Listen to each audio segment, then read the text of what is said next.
watching. What can you tell me about the 138?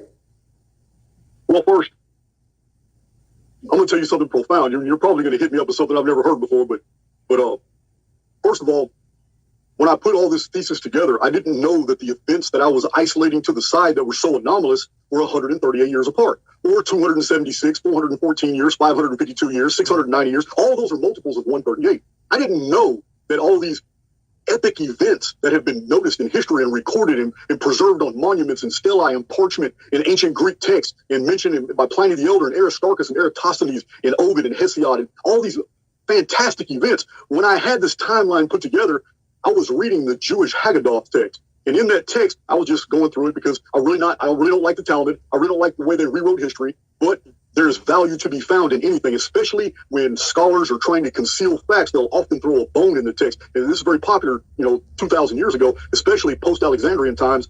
They threw bones in texts that would refer you to an entirely another text. These colophons are hidden in many ancient writings. One of them that I found was a Jewish reference in the Haggadah that said, every 138 years, the angel of death visits the earth. As soon as I read that, this entire timeline jumped off. I got my calculator out, and in about a 24-hour period, I pulled my old prison typewriter out. I went through bags of research, and I retyped the entire history of the world in 138-year intervals because I wanted to know exactly I wasn't curious about what happened every 138 years. That didn't matter to me anymore because I already discovered that. I was now wanting to know what the hell happened in between each one of those 130-year-old episodes. That's when I discovered things for which I didn't even know that the outside world, because I was in prison, I didn't know the outside world already had words for these. I didn't know they knew that people were already talking about mud floods. I didn't know that people were already talking about liquefaction. I didn't know any people were talking about flux tube activity, which are giant electrical plasma bolts that are coming from the sky, blowing up fortifications and ancient civilizations and cities, which archaeologists have found. I mean, I have so much archaeological data from like the Sourcebook Project, and sources most people don't even realize how many archaeologists have published materials that never made it into mainstream.